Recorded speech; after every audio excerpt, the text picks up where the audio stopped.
What's up, everyone? Welcome back to the Dynasty Coaches Podcast. I am your host, as always, Coach Dylan, along with Coach Nick and Coach Charlie. What's up, guys?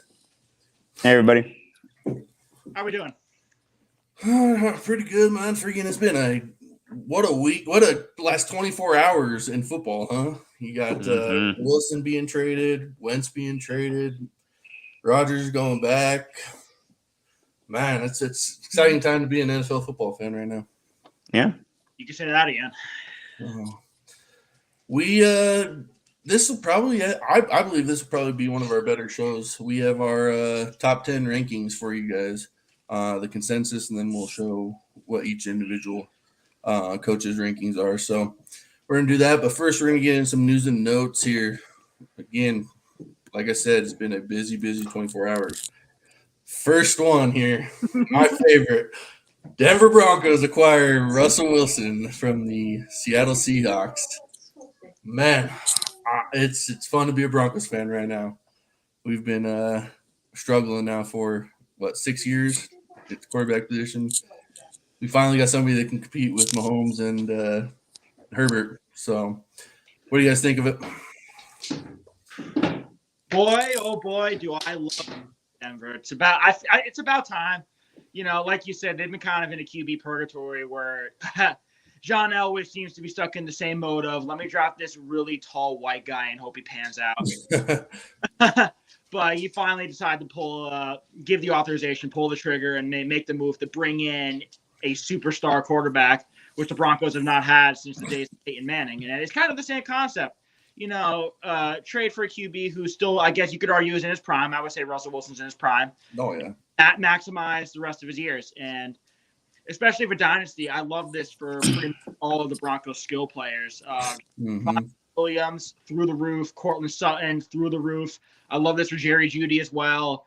And same thing for Albert O, since Noah Fant was part of that trade going to Seattle. And don't forget about KJ Hamler either. I think he could be a bit of a sleeper pick as well. So I love this, all things Denver. I think KJ takes on the Tyler Lockett role. So, yeah, I like it a lot. I liked it as soon as I saw it happen because we know how I feel about Aaron Rodgers, so we're not going to get into that one. But I was happy to see Russell Wilson come here and give me, Denver's a great place to be when the Broncos are good. It's a fun city to be around. It's a good fan base to be around. I think that it's the move they needed to make. Like said, it's going to be great for all of the players on the team. It's going to be great for the running back, great for the wide receivers, great for whoever steps up and takes over Noah Fant's position. And then the other part of it too is now you're looking at, and I heard Von Miller possibly coming back. You hear the talks that Bobby Wagner might follow Russell Wilson. So now you're just, it's just stacking up to be the Broncos division.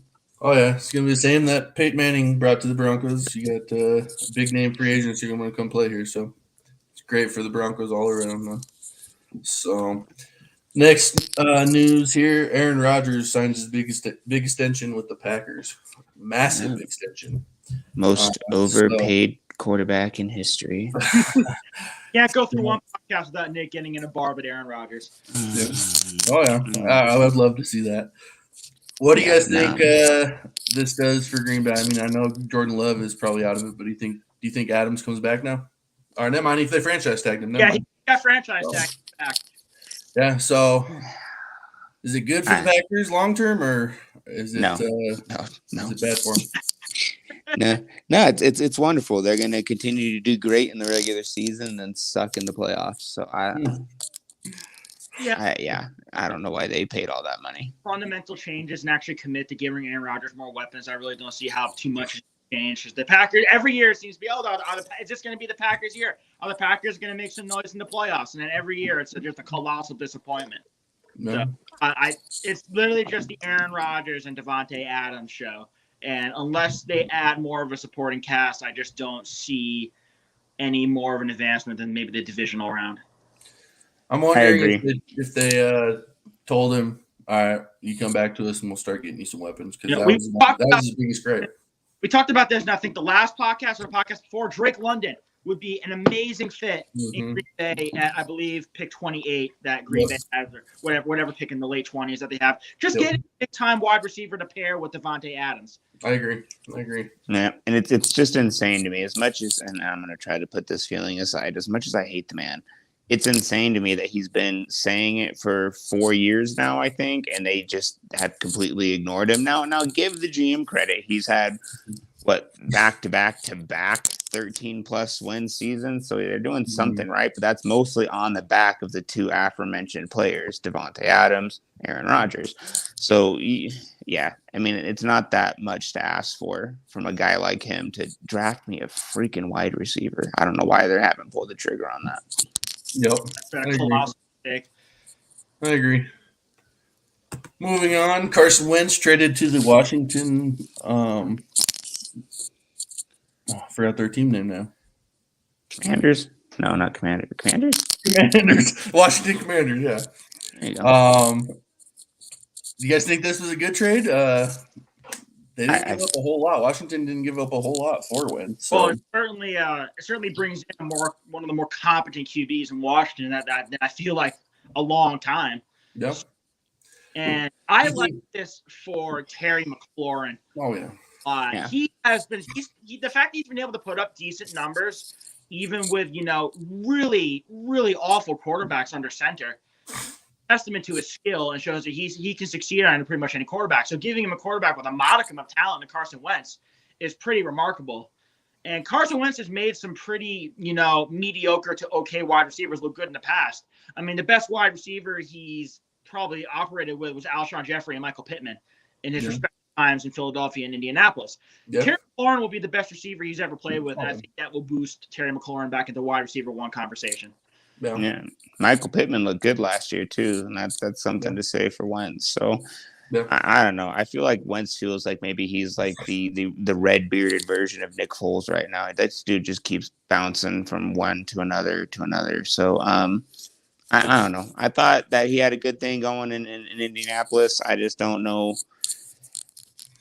It's much the same thing. He's got a great team around him in Washington. He's got a good head coach. He's got a good supporting cast. We'll see what he does with it.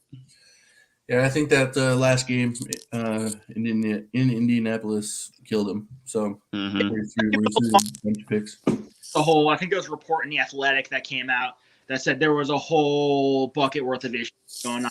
Yeah. Now, they were not happy with him throughout most of the season. Some stuff in the locker room, I think. If I had an athletic subscription, I would have more details, but I do not. And then with the Eagles making the playoffs and them not, they had to give up that first-round pick to the Eagles too, so that hurts. Yeah. Moving to our last news here. Calvin Ridley suspended for the 2022 season. Last podcast, Nick, you called it. He was one of your sell highs right now. Get him off your team, and it was just in time because he has been suspended for gambling on the games. Yeah, I don't know if the 2022 season that's a lot for gambling, especially since he only gambled $1,500 is what the reports are saying. So he wasn't playing at the time. He wasn't betting against his team. He was actually betting on his team from that team. I don't want to delve too deep into it, but I think it's something the NFL needs to address where you get suspended a full season for gambling, but in the past you've had players with issues with domestic abuse and only getting 6-game suspensions, something less. That makes no sense to me. You're actually committing a serious crime and you're hurting somebody. Yep. Whereas with this, this is a stupid mental decision, which I shouldn't be doing. But I don't think that should cost you an entire season where you just you spend a little money gambling. Do you know if he's appealed it? I do not. Although he's been tweeting a lot he's been very active on Twitter. It seems like he's going to accept this punishment because he's been tweeting about how he's just going to come back ready to go for 2023. So. Okay. So, I mean, two or a few different perspectives, right? Like Charlie is saying, there's a lot worse that goes on in the NFL. We all know about it, and there's a lot less severe punishments for it, right? People do drugs, people do DUIs, people kill people hit people do all these crap, and you don't see this kind of immediate response.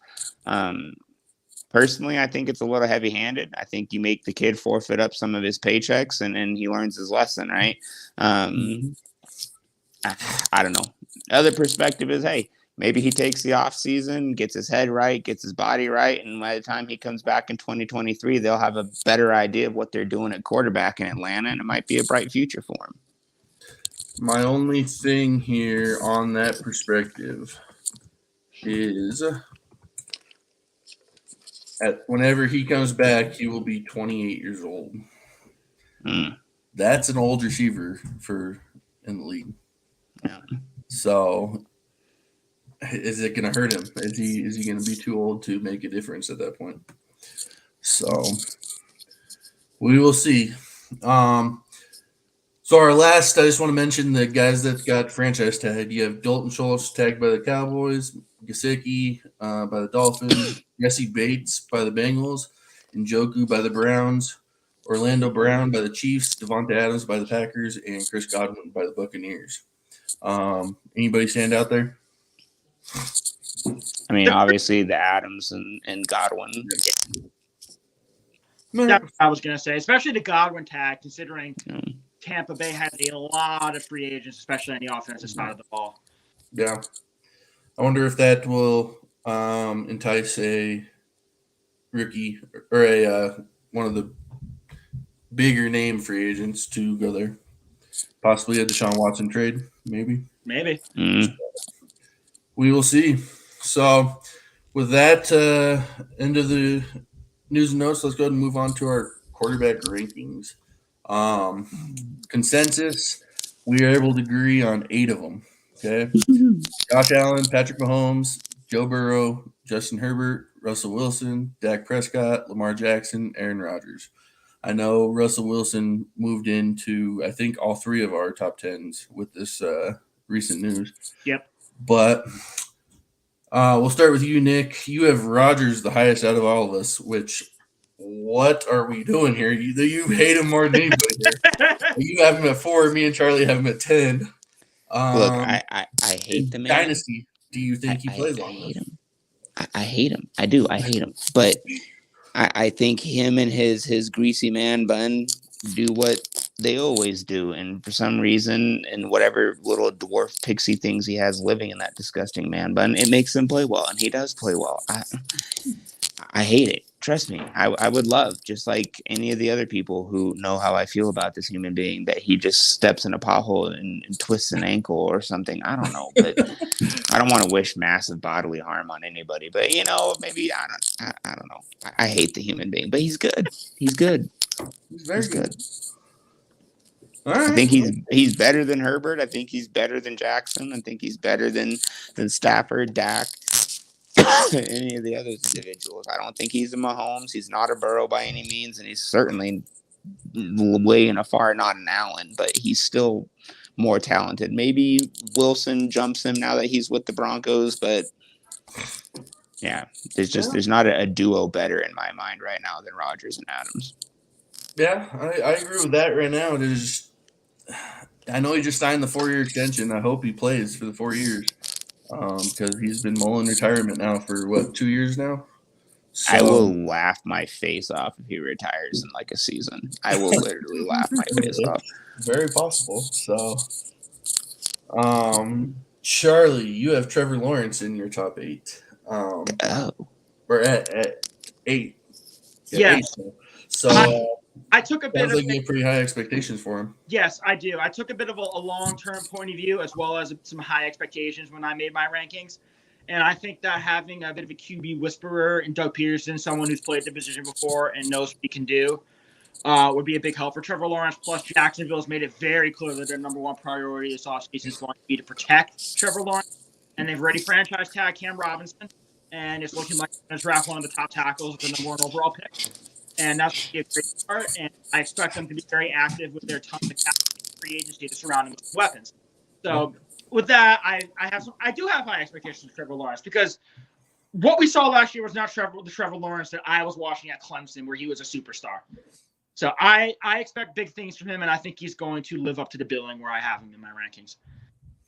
Yeah, we'll see. He's they need to give him some more weapons. So like you said, if they're They need active to in free agency, I can definitely see him being a top 10 quarterback because he was one of the better college prospects in a long time. So needs to keep himself upright. That's what they need to work on. Yeah, he was one of the most pressured and sacked quarterbacks last year. So I mean, I don't know. That's really not an excuse. Burrow was too, and he got to a Super Bowl. So yeah, he has a lot better weapons. So that's poor true. line play and rookie growing pains. So together, it's a bit of an ugly concoction. Yeah, not to mention he had the worst coach in NFL history. So. Yeah, the Urban Meyer. Good God, yeah, that was terrible. Trevor Lawrence was not put into the most healthy environment. Yeah, let's leave it at that. Yep, and he gets his running back, so that'd be nice. Yep, huge having ETN. That's probably going to be the biggest because you saw Burrow have great success with Chase, college teammates. Hopefully they can. I don't want to say they're going to have the same type of success, but hopefully they can produce what they were doing at Clemson and have a pretty good season. So, Nick, you have Mac Jones as your I do. I do. Do you think that the coordinator change is going to affect him? I mean, completely different options, maybe. No, I don't think it's going to affect Mac Jones because we all know what Belichick does. And at the end of the day, it's Belichick's team, and it's going to be done Belichick's way no matter who's running or calling these plays. So I don't think that's going to really have much of a negative effect on Mac Jones. And yet I got a kind of a soft spot for the kid, man. He won me over this last season. No. I don't know. I am a little bit worried about the Mac Jones or the new coordinator change. It's tough for a second-year player to learn a new offense. So this coordinator goes in and gives Mac Jones the same offense or close to the same offense. Okay, yeah, I think that's fine. But I'm also not changes a lot. Mac Jones myself. I think last year he wasn't really asked to do too much. There was a lot of let's just hand the ball off to Damian Harris and let's do his job. That's true. We had a top defensive unit last year that would, for the most part, I think we can agree on, which carried that team. Mm-hmm. And when Mac Jones was asked to throw the ball, it wasn't always the prettiest outcome, as we could see from the Buffalo wildcard game where he was forced to throw and he kind of was forced into making some mistakes. Now, maybe he cleans that up a little bit in the second year because I just said with Trevor Lawrence, there are some rookie growing pains, but I'm just maybe not as optimistic, I guess, as some of the other second-year quarterbacks. No. Nick, you also Kyler Murray came out of your top 10 whenever the Russell news broke. Me and Charlie are pretty high on Kyler. I got him at 4. Charlie has him at 6. Why do you not have him as your in the top 10? I don't like Kyler Murray's situation right now. I don't like the game he's playing with his team. You know, his teammates see that, and maybe some people will rally around him and say, yeah, man, go get your money, you know, dig your heels in, do what you're going to do. But in the history, it hasn't worked well for people. And at least in the entire history, I know recent history, it's been a whole new game where quarterbacks and players in general can demand trades and they sit out, and it's a different era. But in general speaking history, that hasn't worked out for the players that have done that. Deshaun Watson said he was going to sit out, and then all of a sudden, like 2 months later, after he said he was going to sit out, all these allegations came against him. I still think Houston paid those people, but anyways, I just don't like the situation. It makes me uncomfortable with Kyler. Yeah, I'm hoping he's just using his leverage, and Arizona ends up giving him his extension. I know they just extended the general manager and coach, so hopefully I think keep him happy. But. I think he's worth it. I think he has the talent. I don't think he was ready, and I think he showed he wasn't quite ready for the playoffs and everything else. And I think the team needed to kind of rally around him a bit more. He needs to be a leader in my eyes a bit more. But, you know, he's a young kid. He's a young kid, and he's been learning, and he's been improving. They got a lot of talent around him. I definitely think he deserves the extension. I just don't like the way he's going about it. Yeah. I didn't really take that sort of thing into my consideration for this because Kyler Murray, he's only 24 years old, and I see him as a dynamic two-way QB. Mm-hmm. Like I said, he's got the supporting cast around him. And I think that this offseason they're going to take some time to kind of reconcile and work out any issues that they may have so they can come into the regular season raring and ready to go. So I'm not going to use what's happened here and kind of bump him out of my rankings because this is all about talent for me. Kyler Murray has all the talent in the world. Yeah, I think that they have to get it figured out because since Kyler Murray and Cliff Kingsbury has been in there, they've turned that franchise around. So, but last question on the quarterbacks, Charlie.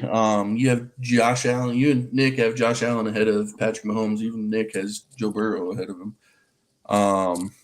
Is it for you? Is it Josh Allen tier 1 and then move on to Joe Burrow? Or do you think that Joe Burrow is in that league too, in that tier? I have it as 1A and 1B, Allen and Mahomes, and then immediately in a tier after is Joe Burrow. And I just have Allen slightly above Mahomes. So for the second consecutive season, Josh Allen's finished as the QB1 in fantasy, and he's been just incredibly productive week after week after week after week. And just there were some spots last year with Patrick Mahomes where I was a little concerned because he had those few games in the middle of the season where he was looking very inconsistent. He had some bad turnovers. He was making some questionable decisions. And, I was wondering, what's going on with Patrick Mahomes. Now he picked up his play later on, obviously, and he became Patrick Mahomes. But that's a little something that's led me to worry a little bit about if we see some type of play like this in the future. And basically consistency is what led me to put Allen at 1. Because he kept up his level of production throughout the year, and Mahomes did not.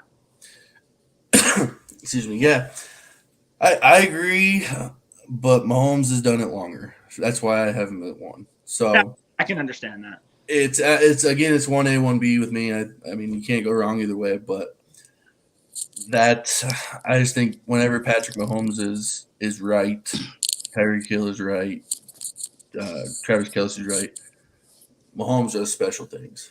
So. I got one more question, though. I know I said the last one, but here's the last one. Whenever the Russell Wilson news broke, Charlie, you had Matthew Stafford in there. You took Matthew Stafford out. Do you think that first of all, do you think Stafford can repeat what he did last year? And 2, long term, do you think Stafford is better than a guy like Aaron Rodgers or even Russell Wilson? So I am of the belief that Stafford can repeat what he did this year, but I just think that the guys I have ranked ahead of him are just going to be better. No. Stafford is I'm a little younger than Rodgers, but Rodgers is a better football player. I think he's a higher IQ player. No. And he's been doing it better for a much longer period of time. So I think the age discrepancy is not something I'm willing to overlook in that case. And as with Wilson, I think that thrust into an incredible situation, which, again, is why I put him into my top 10 over Stafford. Yeah. The weapons and the supporting cast is incredible, whereas with the Rams, their cap situation is a little iffy. We don't know who's going to be coming back for Stafford, but we'll see. Yeah, we all put Russell Wilson into our top 10s once the news broke, so that is definitely something that changed the world the last 24 hours. So I will say this: I think Stafford's 11 for me. He's right after Rodgers. If I had to open up into a top 12, top 15, for sure. All right, moving right along to our running back rankings. Again, we were able to agree on 8 of them. Jonathan Taylor, Najee Harris, Austin Eckler, Dalvin Cook, DeAndre Swift, Christian McCaffrey, Javonte Williams, and Joe Mixon. Charlie, we'll go and start with you because you're the highest on Eckler. He's going to be 27 when the season starts. Are you worried that he may have already peaked and might possibly be on the downhill? I think that he's kind of in a unique spot where he's an elite 2-way back because we saw the passing chops he has where he can collect 60 to 70 catches in a year, and he has Justin Herbert. under center, which is an incredible opportunity because we all know Justin Herbert ascended to an elite level this year. Mm-hmm. And coming off of a RB2 finish, that's led me to be a little higher on Eckler than maybe some of these other running backs. So he is older, but I think his game will age well. Okay. Yeah. The knock on him was rushing touchdowns. Before this previous year, he never had, I don't think, any more than 3 rushing touchdowns in a season. He was always more of a receiving back, so he ended up putting up quite a bit of rushing touchdowns this year. I think he was near 10, if I'm not mistaken. Yeah, positive regression. He was due for that. Yeah, so I think the good thing about Eckler too is the receiving touches are not as wearing on your body as the rushing touches going in between tackles. So the wear and tear may not be there. He may be able to play at a high level into his early 30s, whereas other running backs like a Derrick Henry might be breaking down because he's seen so many touches in between the tackles. So, but Nick, you are the only one that has Derrick Henry in their top 10. You have him as the number 1 running back. Haters. This is bold. You aren't nervous about him being 28, coming back off of a pretty significant injury and having 1,400 pro carries in his career? No. I'm not worried. Not worried at all. Not worried at all. He's King Henry for a reason. I think he's going to prove it. All right. Well, let's hope he's. In redraft, he's probably 1 or 2 for me. I think even with how great of a season Jonathan Taylor had, he still had more points per game than Jonathan Taylor.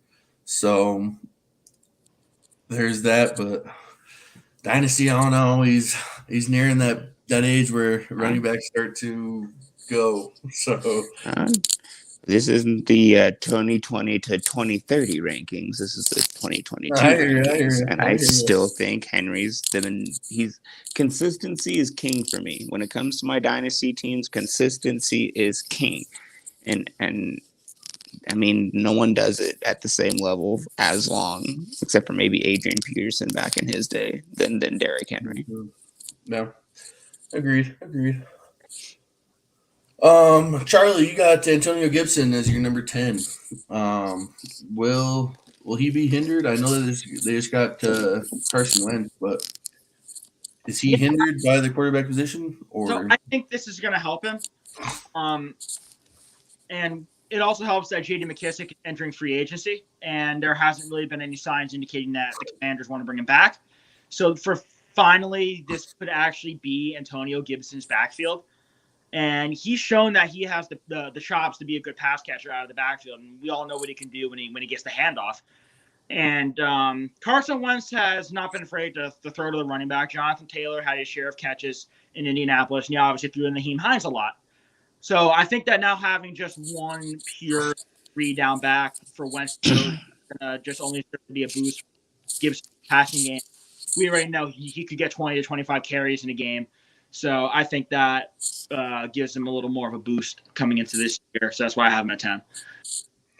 Yeah, he's one of my breakouts for sure. It'll be nice if they can solidify the passing game so that the defense isn't stacking the boxes so much. And then I'm trying to remember the other back there taking receiving touches from him. Hang on 1 second, guys. Sorry about that.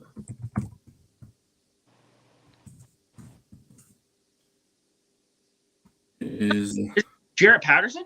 No, J.D. McKissick. Did they bring him back or? Yeah, that's what I was saying earlier. I said that he's a free agent, and there hasn't been any indication that that's true back yet. Okay, that's great for Antonio Gibson. Exactly. That's one of my main points is that it's likely McKissick is gone. Yeah. More receptions for Gibson. Yeah. That's been his kind of his Achilles heel so far in his career. He hasn't been, which is weird because he was a receiver in college. Yeah. So hopefully he starts getting more of the receiving work, and I think that's a great pick for a top 10 draft. So, I am curious about where you guys have Saquon Barkley ranked because I have him 10. So I think that Brian Dable is going to fix that offense, which in turn will fix Saquon Barkley. He's probably the best prospect to come out of college in 5-10 years. So when he's right, he's seen his rookie year, he led the league in rushing. So I think that I don't know if he'll ever get back to that, but give him a good offensive line and a team that can throw the ball a little bit so teams aren't stacking the box on him. I think that he can get back to 90% of what he was. So I'm curious where you guys have him. I had him just outside my top 10, and I'm not going to lie to you, it hurt for me having Saquon out of my top 10 as a Giants fan, but it's the injuries. He hasn't been healthy since his rookie season. He's suffered injuries in every other season where he's been knocked out for at least a few games, if not a significant portion of games. And we know he has game-breaking ability every time he touches the ball, but the Giants haven't shown the ability to protect him. But like you said, Dylan, I am optimistic that having Brian Dable and Mike Kafka on offense is going to serve as a boon. I expect them to make some improvements on the offensive line.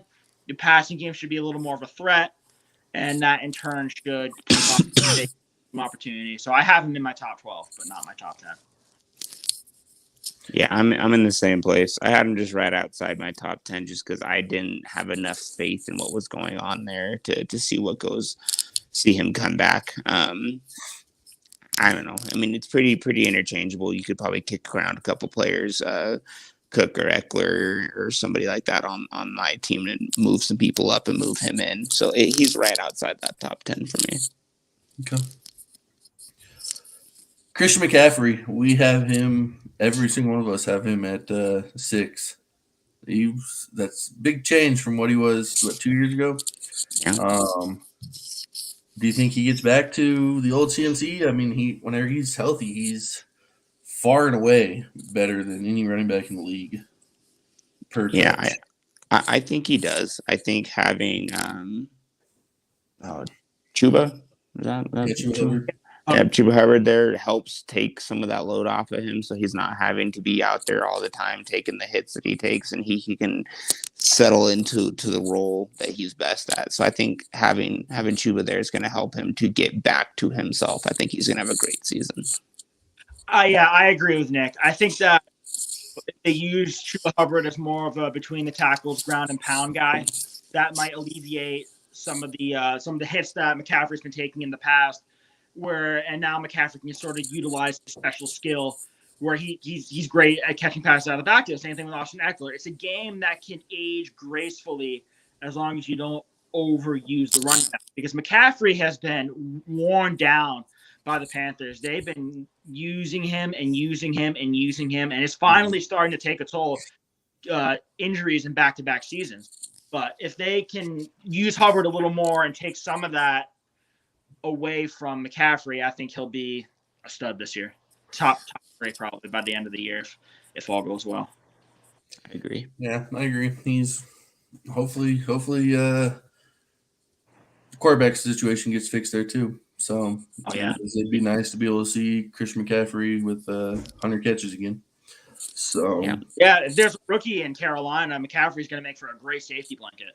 Oh yeah, big time. So let's go ahead and move on to our wide receivers here. We were able to agree on 9 of them here. Jamar Chase, Justin Jefferson, Devontae Adams, Cooper Kupp, Tyreek Hill, Stephon Diggs, CeeDee Lamb, DK Metcalf, although that may change now, and Jalen Waddle.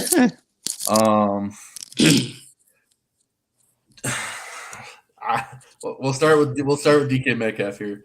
Is he still in your top 10 with Wilson gone?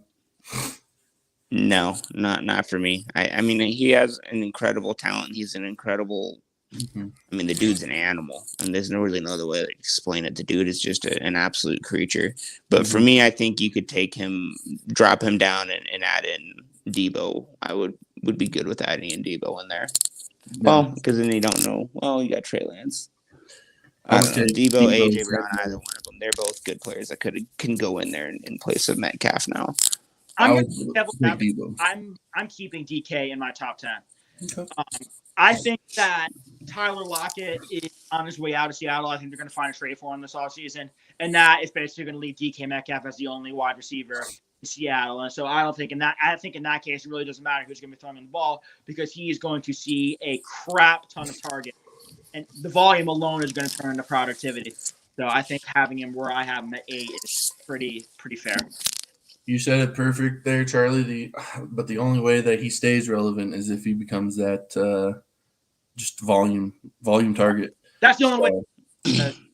He's going to get smothered. He's not going to – if Drew Lock ends up throwing in the football, it's not going to be pretty some of the time. But if he's consistently getting thrown the football, there's going to be productivity. Do you think he's the type of receiver that can beat the double teams, triple teams, maybe? Even? He's a big physical freak of nature. I don't see why not. I say yes. Okay. Nick, you have Adams ahead of Chase and Jefferson. Does this change with him going back to Green Bay, or no? I don't think it needs to. I think maybe depending on where he had gone and if he had left and gone in somewhere else in free agency, that could have seen a change there. But the reason he's the number one guy for me is just because of that pairing. And now that that's staying there, yeah, there's no reason for him to move as far as I'm concerned. No, he's like you said earlier. He's probably the best 1-2 punch with Rodgers and Adams in the league.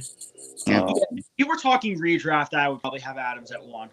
Yeah, Devonta Adams is that target hog in Green Bay that we're expecting now DK Metcalf to be in Seattle. Will that change, though, if they go out and get a guy in the first round of the draft this year? So I don't think it will. I think that Adams has been the mainstay in Green Bay for how many years now? Yeah. 4 years, and it's not like it changes. Everybody knows the game plan when you play Green Bay. Stop Adams. They just can't do it. You know what I mean? So if you put a rookie on the other side, or even if they go out and get a free agent, someone else that they have to pay attention to, I think it just opens up. Yes, maybe he gets 3 or 4, maybe 5 less targets a game, but I think the home runs are going to make up for that. I 100% agree with Nick, and Devontae Adams is also Aaron Rodgers' favorite target in the red zone. So those touchdowns are always going to be going to Devontae Adams, so I would not be too concerned if a rookie or some other big free agent comes in to take some of the pressure off. No. Charlie, you got AJ Brown as your top 10 receiver. Can Tannehill provide enough for him to be a top 10 finisher? So far in his career, he's finished 32, 14, and 21. Yeah, so I think Ryan Tannehill had a bit of a down year this year compared to what we were expecting. So I'm expecting a bounce back in that category. And I think a healthy Julio Jones will help in that regard to take some of the pressure off of A.J. Brown, because A.J. Brown displays some remarkable ability when he's on the field. And he's the alpha in Tennessee. And they're going to want to throw a little bit more, too, to be careful with Derrick Henry, because Derrick Henry's had injuries in back-to-back years. So I think all of that kind of combines into a very beneficial situation for A.J. Brown. Yeah, hopefully there's a bounce back by Tannehill.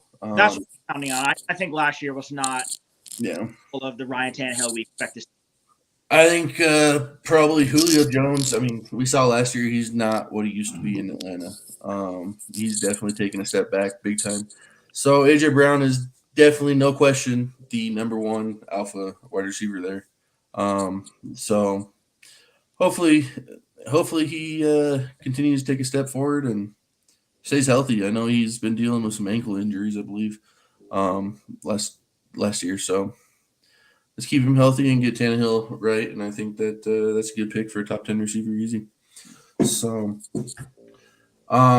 Nick, you still have Michael Thomas as a top 10 receiver. That Homer. Yeah, Homer it's pick right there. it's a little bit of a homer pick, but for God's sakes, man, I know he was all last season, but you still have to take into consideration what the man did.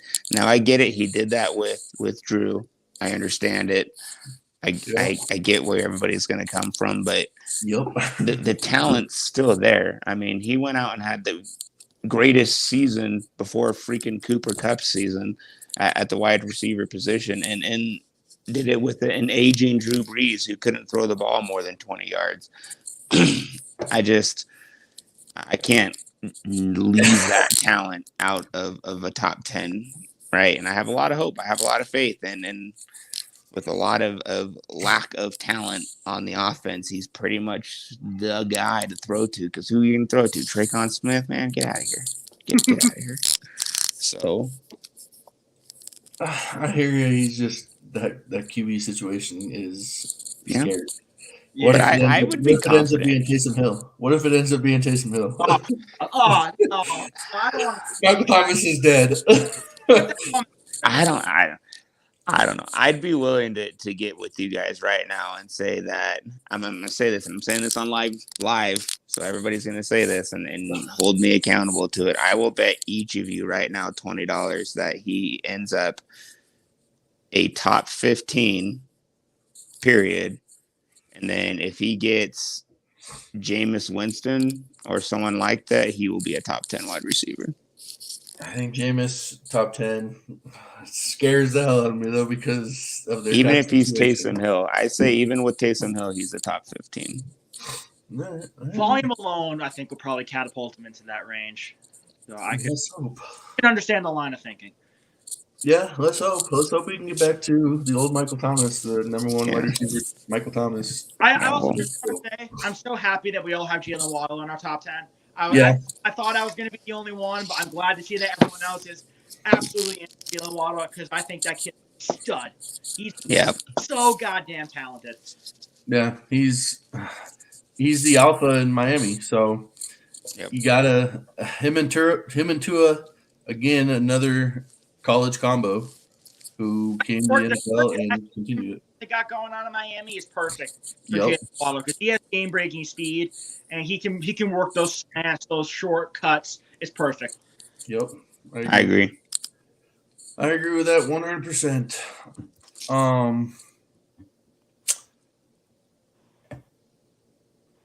I forgot where I was going here. Nick, you have CeeDee Lamb at number 6 here. Are you? Is this only because Amari Cooper's on his way out, or do you? I think I did my rankings before I found out about Cooper being on his way out. I think Lamb's the future. I think he's demonstrated it. I think he's had an incredible work with Dak, good chemistry, and now especially with Cooper, even if he stays and if there's any truth to the disgruntled nature of the relationship between him and Dak, I think CD is going to see a big uptick in what he's got going on. I admit I had Lamb towards the bottom of my top 10 before the Cooper news broke out, but once I found out that Cooper was gone, that did cause me to boost him up a little bit. But I do agree mostly with what you had to say, Nick. I do think Lamb is the future, and that he has a great what's the word I'm looking for, connection with Dak Prescott, and I think that's only going to serve to help him in the coming years. I know that Michael Gallup, I think he's either rumored to be going back or already has. Last I heard they were in negotiations, but they were still kind of tossing numbers around. Does that change it at all? Not at all. That's still CeeDee Lamb wide one in Dallas. I don't think that's too much for me, just because Michael Gallup is there. I was actually surprised that you guys had Debo out of your top 10 with the season he just put up and the production that he gets in both the rushing and the receiving game. Do you guys is he 11-12 for you guys, or is he going – do you guys not have faith in Trey Lance? I think it's a bit of both for me. I have him at 11. And it's not that I don't think he could do it again, but I think that having Trey Lance at quarterback might hurt a little bit because Trey Lance likes to run the ball himself as well, which might take away some carries. And we don't know how his chops in the passing game are going to be, which might take away some targets or lead to some ineffectual throws. So I think that knocks him down a peg or two compared to some of these other wide receivers who have more stable quarterback situations. I agree. I think for me, Brown's 11, Samuel comes in at 12. I don't know, right? I don't know what you're going to get with Trey Lance. And like Charlie said, Trey Lance likes to run the ball himself. There's too many unknowns. There's too many factors for me that I don't feel comfortable putting him into my top 10.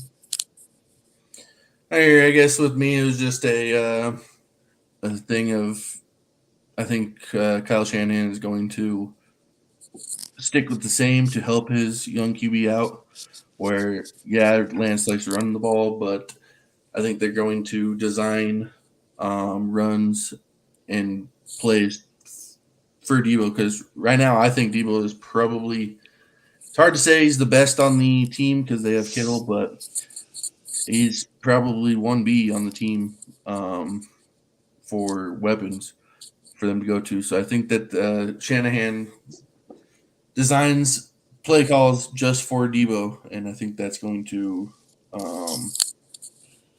make him a top 10 receiver alone right there. So, but we'll move on right here to the tight end position. Prior to yesterday, we agreed on all 10. I had to take Noah Fant out, though. Him going to Seattle, possibly still being thrown to by Drew Lock. I couldn't keep him in there. But we have Mark Andrews, Kyle Pitts, Darren Waller, George Kittle, T.J. Hawkinson, Travis Kelce, Dallas Goedert, Dawson Knox, and Pat Freiermuth. Charlie, we'll start with you. You have Waller 5th. New England produced some very good tight ends with Josh McDaniels as the offense coordinator. Gronk and Hernandez come to mind. Do you expect the same with Waller? I do, but it's just that I think the guys have ranked ahead of him, I think, are just guaranteed maybe more of an opportunity or just higher volume as like solitary weapons in that system. Like with Mark Andrews, Mark Jackson have an amazing connection, and we've seen what he can do on a week in, week out basis. Kyle Pitts is the only receiving weapon in Atlanta, so that by default puts him in my top 3. The same thing with T.J. Hawkinson. It's literally just him and DeAndre Swift. And George Kittle is George Kittle. I think he's 1A in San Francisco. So that has me put them ahead of Waller, but it's close. You could have any of those guys in any order in the top 5, and you probably wouldn't get too much of an argument out of me because that's how close it is. But I still think Waller's going to have an incredibly productive season. I don't know. It's just I guess I'm not as optimistic on the Vegas offense as some other people might be. Yeah, it'll be interesting to see because Waller, I think, has the ability to be an Aaron Hernandez-like type player. I don't know if he's ever going to be as good as Gronk. Gronk is a special player, or at least he was when in his prime. Big-time game changer for the Patriots back in his prime. So, but Waller has been known to change quite a few games himself. So hopefully he can get back. I know he was dealing with a bunch of injuries last year. So hopefully he can get back and be a top 5 option at the tight end position. So we need him. There's not a whole lot of great tight ends out there right now. So that's an understatement. Yeah. So these just speaks to the lack of talent at the tight end position. Yeah. Nick, you have Pitts at 4th behind Andrews, Kittle, and Waller. Yeah. Why so low, I guess? I mean, I know that it's top 5, but a lot of people have him at the number 1. Yeah, honestly, I would have been perfectly comfortable moving him down more. I don't have faith in Matt Ryan. I know he's the number 1 guy in Atlanta, but that's like saying, hey, you're the number 1 wide receiver for, I don't know, Teddy Bridgewater or Drew Lock or Zach Wilson. Like, You know what I mean? Being the number one guy when you're getting thrown to by a strong-armed pasta noodle doesn't do a whole lot for me. So that's why he is. I mean, he's going to be probably my top 5, even if I moved maybe, I don't know, Hawkinson above him. I just don't like who's throwing to him. Hawkinson's in the same situation for me, though. I don't like who is throwing to him. Okay, well, I know Matt Ryan has been in the trade talks the last couple of years. Mm-hmm. What happens if the Falcons decide it's time to trade Matt Ryan and go out and draft a rookie? Does that change your mind at all on him? No, because you still don't know what you're getting. I think his talent alone warrants that he's be where he is, and you know, if he happily proves me wrong, I don't think he's a Kittle. I don't think he's an Andrews. So maybe he hits that 3 spot, sure, but I take the proven commodities. Okay. Yeah, I've noticed that with you. Me and Charlie are more of the younger youth type, and you're the proven. Yeah, we have that high upside in common. Yep. So I've been noticing that with these rankings. So yep. But Charlie, you got Hawkinson 3rd. I do. Can he keep that with Jared Goff throwing the ball, or is that going to kill him?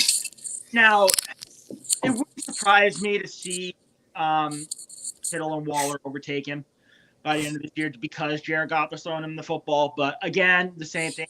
I just think it's a high volume, high share of targets type of opportunity because Hawkinson was on an absolute tear before he ended up missing some games at the end of the season. I think he was positioned to be the tight end 3 or all those injuries. Yep.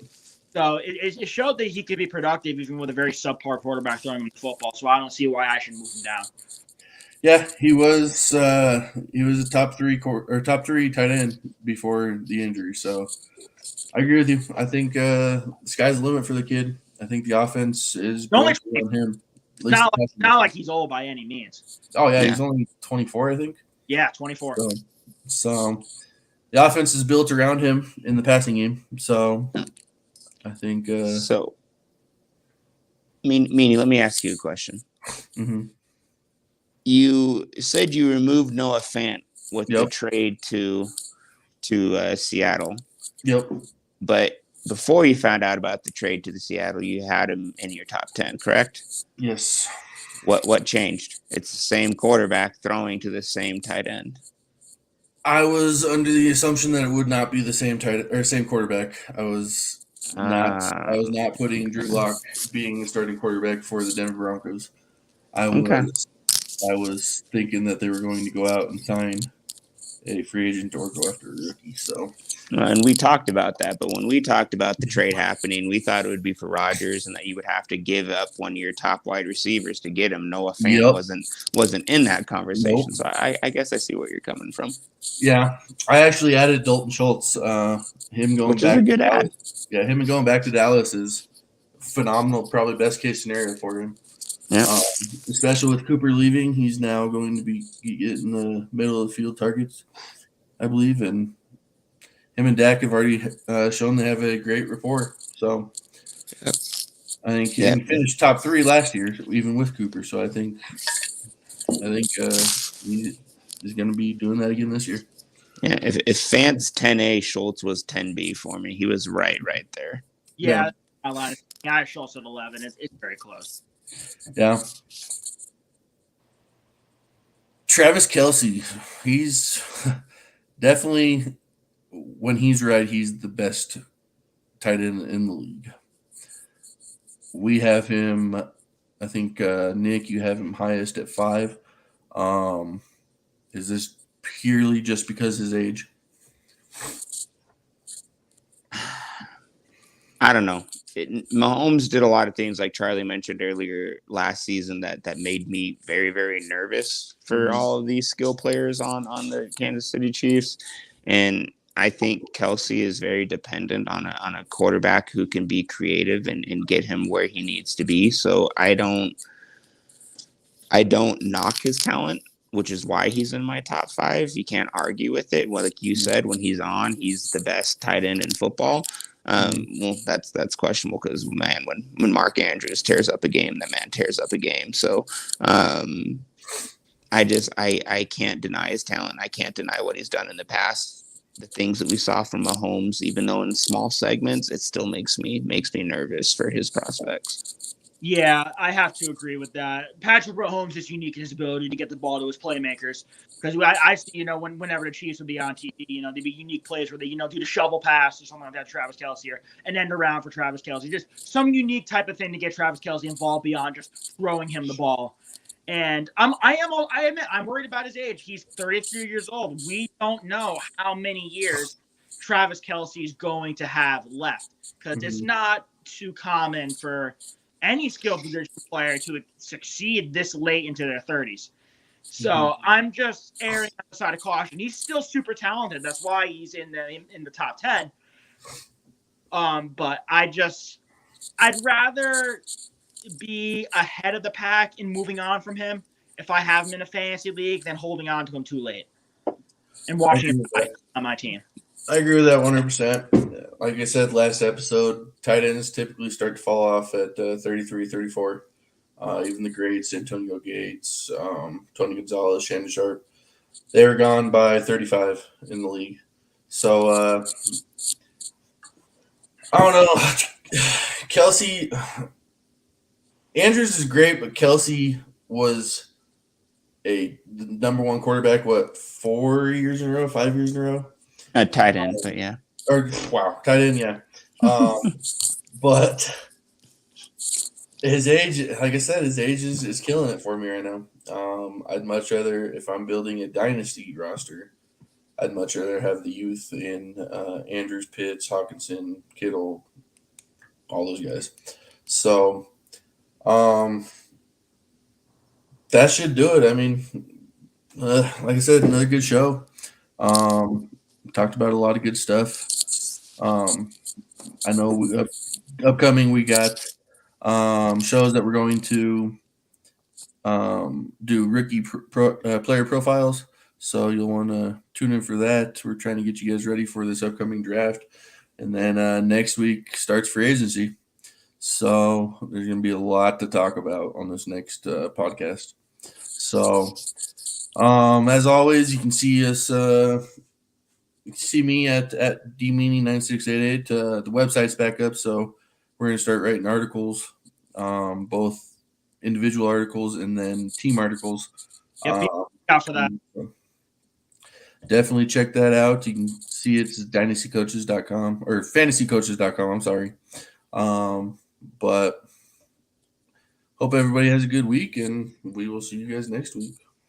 See you, everybody. Guys, we'll see you next week.